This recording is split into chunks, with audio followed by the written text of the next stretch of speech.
नमस्कार दोस्तों, आप सभी का स्वागत है मेरे चैनल कहानी सागर में। आज मैं आप सब लोगों के लिए कहानी सागर से लेकर आई हूँ कहानी आंसुओं की होली, जिसके लेखक हैं मुंशी प्रेमचंद्र।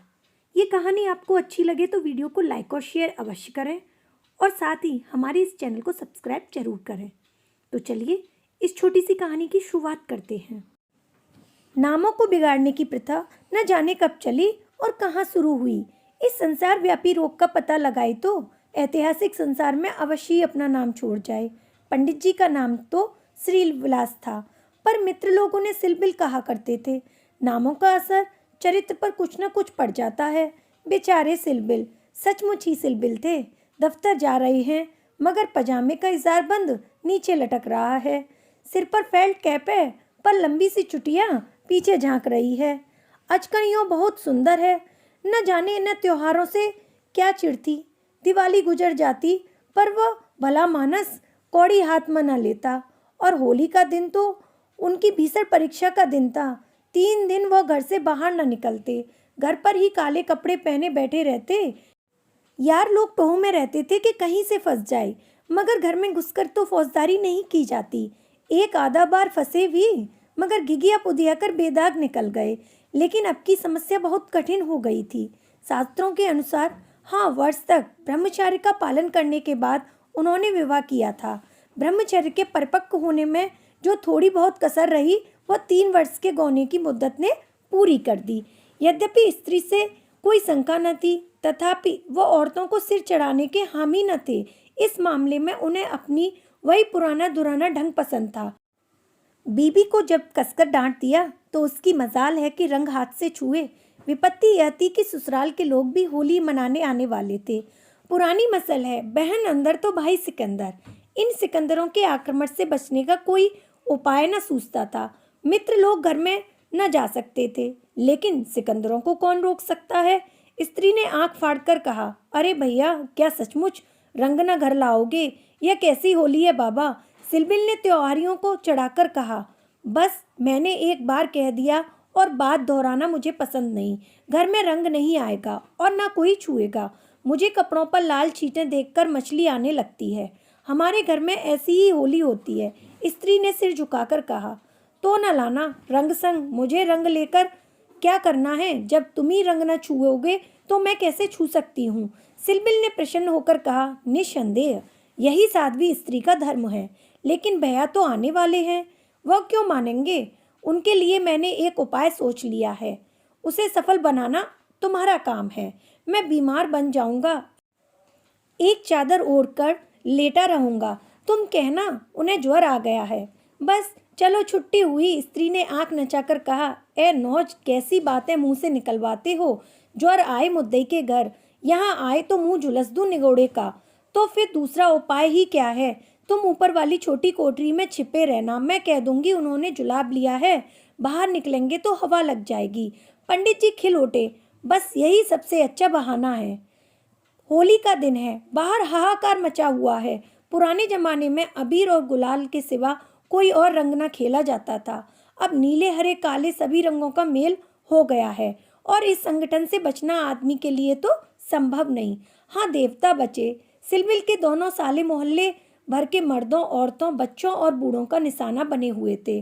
बाहर के दीवान खाने के फर्श, दीवारें, यहाँ तक कि तस्वीरें भी रंग उठी थीं। घर में भी यही हाल था। मोहल्ले की नंदें भला कब मानने लगी थी, पर नाला तक रंगीन हो गया था। बड़े साले ने पूछा, क्यों री चंपा, क्या सचमुच उनकी तबीयत अच्छी नहीं है? खाना खाने भी नहीं आए? चंपा ने सिर झुकाकर कहा, हाँ भैया, रात से ही पेट में कुछ दर्द होने लगा है। डॉक्टर ने हवा में निकलने के लिए मना कर दिया है।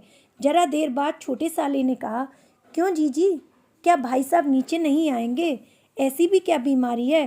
कहो तो ऊपर जाकर देख आऊं। चंपा ने उनका हाथ पकड़कर कहा, नहीं नहीं, ऊपर मत जाइयो, वो रंग न खेलेंगे। डॉक्टर ने हवा में निकलने को मना कर दिया है।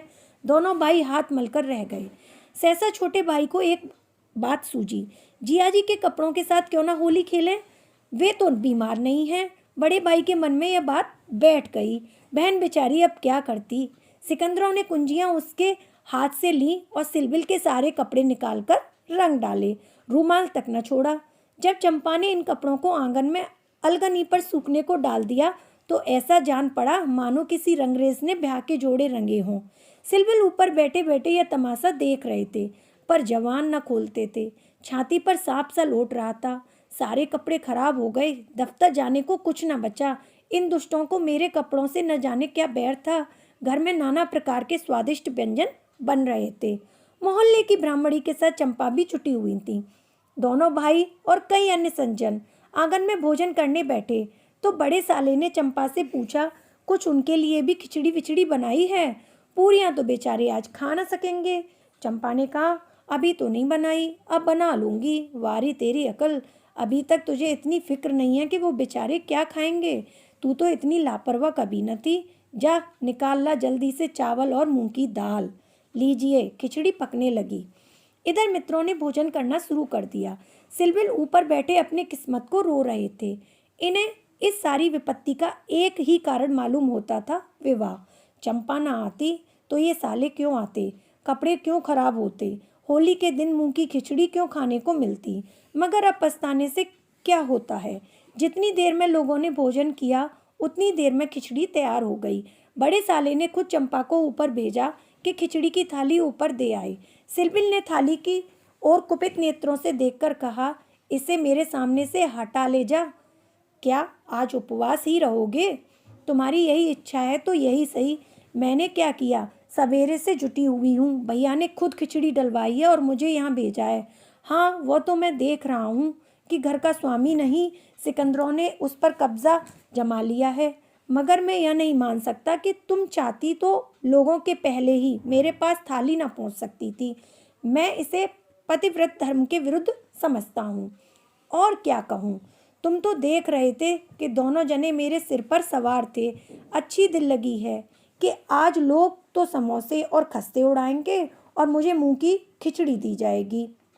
वारे नसीब, तुम इसे 2-4 कौर खा लो।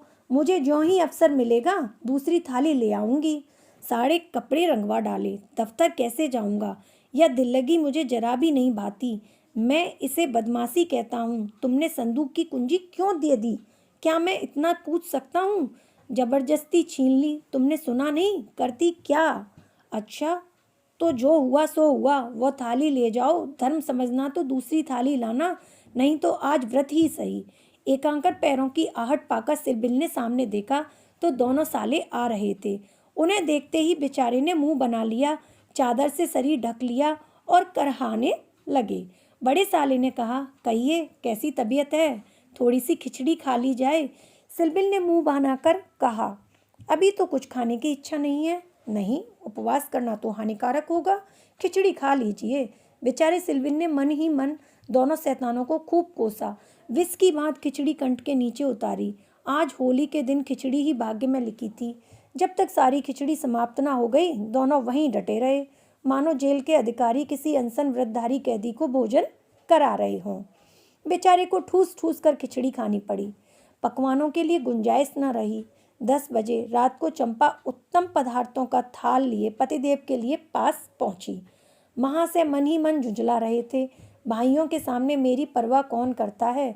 न जाने कहाँ से दोनों शैतान फट पड़े। दिन भर उपवास कराया, अभी तक भोजन का कहीं पता नहीं। चंपा को थाल लाते देखकर कुछ अग्नि शांत हुई। बोले, अब तो बहुत सवेरा है, 1-2 घंटे बाद क्यों ना आई? चंपा ने सामने थाली रखकर कहा, तुम तो ना हारी ही मानते हो न जीती। अब आखिर ये 2 ही मेहमान आए हुए हैं, इनकी सेवा सत्कार न करूं तो भी तो काम नहीं चलता। तुम्ही को बुरा लगेगा। कौन रोज आएंगे? ईश्वर न करे रोज आए। यहाँ तो एक ही दिन में बदिया बैठ गई है। थाल की सुगंध में तरबतर चीजें देखकर सहसा पंडित जी के मुखार बिंदु पर मुस्कान की लाली दौड़ गई। एक एक कर चीज खाते थे और चंपा को सराहते थे। सच कहता हूँ चंपा, मैंने ऐसी चीजें कभी नहीं खाई थी। हलवाई साला क्या बनाएगा? जी चाहता है कुछ इनाम दूं। तुम मुझे बना रहे हो, क्या करूं? जैसा बनना आता है बना लाई। नहीं जी, सच कह रहा हूँ। मेरी तो आत्मा तक तृप्त हो गई है। आज मुझे ज्ञात हुआ है कि भोजन का संबंध उतर से उतना ही है जितना आत्मा से। बतलाओ क्या इनाम दूं? जो मांगूं वह दोगे? दूंगा, जनेऊ की कसम खाकर कह सकता हूँ। ना दो तो मेरी बात बन जाए। कहता हूँ भाई, अब कैसे कहूँ, क्या लिखा पढ़ी कर दूँ? अच्छा तो मांगती हूँ, मुझे अपने साथ होली खेलने दो। पंडित जी का रंग उड़ गया, आंखें फाड़ कर बोले, होली खेलने दूँ? मैं तो होली खेलता नहीं, कभी नहीं खेला। होली खेलना होता तो घर में छिपकर क्यों बैठता? और के साथ मत खेलो, लेकिन मेरे साथ तो खेलना ही पड़ेगा। यह मेरे नियम के विरुद्ध है। जिस चीज को अपने घर में उचित समझूं, उसे किस न्याय से घर के बाहर अनुचित समझूं? सोचो। चंपा ने सिर नीचे करके कहा, घर में ऐसी कितनी बातें उचित समझते हो जो घर के बाहर करना अनुचित ही नहीं, पाप भी है। पंडित जी झेपते हुए बोले, अच्छा भाई, तुम जीती, मैं हारा। अब मैं तुमसे यही दान मांगता हूँ, पहले मेरा पुरस्कार दे दो, पीछे मुझसे दान मांगना। यह कहते हुए चंपा ने लोटे का रंग उठा लिया और पंडित जी को सिर से पांव तक नहला दिया। जब तक वह उठकर भागे, उसने मुट्ठी भर गुलाल लेकर सारे मुंह में पोत दिया। पंडित जी रोनी सूरत बनाकर बोले, अभी और कसर बाकी है तो वह भी पूरी कर लो। मैं जानता था कि तुम मेरी आस्तीन का सांप बनोगी। अब और कुछ रंग बाकी न रहा। चंपा ने पति के मुख की ओर देखा तो उस पर मनोवेदना का गहरा रंग झलक रहा था। पछताकर बोली, क्या तुम सचमुच बुरा मान गए हो? मैं तो समझती थी कि तुम केवल मुझे चिढ़ा रहे हो। श्रीविलास ने कांपते हुए स्वर में कहा, नहीं चंपा, मुझे बुरा नहीं लगा। हाँ, तुमने मुझे उस कर्तव्य की याद दिला दी जो मैं अपनी कायरता के कारण भूल बैठा था। वो सामने जो चित्र देख रही हो, मेरे परम मित्र मनहर नाथ का है, जो अब संसार में है ही नहीं। तुमसे क्या कहूँ, कितना सरस, कितना भावुक, कितना साहसी आदमी था। देश की दशा देख देख कर उसका खून जलता रहता था। हाँ, भी कोई उम्र होती है, पर वह उसी उम्र में अपने जीवन का मार्ग निश्चित कर चुका था। सेवा करने का अवसर पाकर वह इस तरह उसे पकड़ता था मानो संपत्ति हो। जन्म का विरोगी था, वासना तो उसे छू ही नहीं गई थी। हमारे और साथी सैर सपाटे करते थे, पर उसका मार्ग सबसे अलग था। सत्य के लिए प्राण देने को तैयार। कहीं अन्याय देखा और भवें तन गईं, कहीं पत्रों में अत्याचार की खबर देखी और चेहरा तमतमा उठा। ऐसा तो मैंने आदमी ही नहीं देखा। ईश्वर ने अकाल ही बुला लिया, नहीं तो वह मनुष्यों में रत्न होता। किसी मुसीबत के बारे का उद्धार करने को अपने प्राण हथेली पर लिए फिरता था। स्त्री जाति का इतना आदर और सम्मान कोई क्या करेगा? स्त्री उसके लिए पूजा और भक्त की वस्तु थी। 5 वर्ष हुई, यही होली का दिन था। मैं भंग के नशे में चूर, रंग में सिर से पांव तक नहाया हुआ था। उसे गाना सुनने के लिए बुलाने गया तो देखा वो कपड़े पहने कहीं जाने को तैयार है। पूछा, कहाँ जा रहे हो? उसने मेरा हाथ पकड़कर कहा, तुम अच्छे वक्त पर आ गए, नहीं तो मुझे जाना पड़ता। एक अनाथ बुढ़िया मर गई है, कोई उसे कंधा देने वाला नहीं मिलता। कोई किसी मित्र से मिलने गया हुआ है, कोई नशे में चूर पड़ा हुआ है, कोई मित्रों की दावत कर रहा है, कोई महफिल सजाए बैठा है। कोई लाश को उठाने वाला नहीं है। ब्राह्मण क्षत्रिय उस चमारिन की लाश कैसे छुएंगे? उनका तो धर्म नष्ट होता है। कोई तैयार नहीं होता। बड़ी मुश्किल से 2 कहार मिले हैं, एक मैं हूँ, चौथे आदमी की कमी थी, सो ईश्वर ने तुम्हें भेज दिया। चलो चलें। हाय, अगर मैं जानता कि यह प्यारे मनहर का आदेश है तो आज मेरी आत्मा को इतनी ग्लानि ना होती। मेरे घर कई मित्र आए हुए थे, गाना हो रहा था। उस वक्त लाश उठाकर नदी जाना मुझे अप्रिय लगा। बोला, इस वक्त तो भाई मैं न जा सकूंगा, घर पर मेहमान बैठे हैं, मैं तुम्हें बुलाने आया था। मनहर ने मेरी ओर तिरस्कार के नेत्रों से देखकर कहा, अच्छी बात है, तुम जाओ, मैं और कोई साथी खोज लूंगा। मगर तुमसे मुझे ऐसी आशा न थी। तुमने भी वही कहा जो तुमसे पहले औरों ने कहा था। कोई नई बात नहीं थी। अगर हम लोग अपने कर्तव्य को भूल गए होते तो आज यह दशा ही क्यों होती? ऐसी होली को धिक्कार है। त्योहार तमाशा देखने, अच्छी अच्छी चीजें खाने और अच्छे अच्छे कपड़े पहनने का नाम नहीं। यह व्रत है, तप है। अपने भाइयों से प्रेम और सहानुभूति करना ही त्योहार का खास मतलब है। और कपड़े लाल करने के पहले खून को लाल कर लो। सफेद खून पर यह लाली शोभा नहीं देती। यह कहकर वह चला गया। मुझे उस वक्त यह फटकारें बहुत बुरी मालूम हुई। अगर मुझ में वह सेवा भाव न होता तो उसे मुझे यूं धिक्कारने का कोई अधिकार न था। घर चला आया, पर वे बातें बराबर मेरे कानों में गूंजती रहीं। होली का सारा मज़ा बिगड़ गया। 1 महीने तक हम दोनों की मुलाकात ना हुई। कॉलेज इम्तिहान की तैयारी के लिए बंद हो गए थे, इसलिए कॉलेज में भी भेंट ना होती थी। मुझे अब कुछ खबर नहीं वह कब और कैसे बीमार पड़ा, कब अपने घर गया। सहसा एक दिन मुझे उसका एक पत्र मिला। हाय, उस पत्र को पढ़कर आज भी छाती फटने लगती है। श्री विलास एक क्षण तक गला रुक जाने के कारण बोल न सका। फिर बोले, किसी दिन तुम्हें फिर दिखाऊंगा।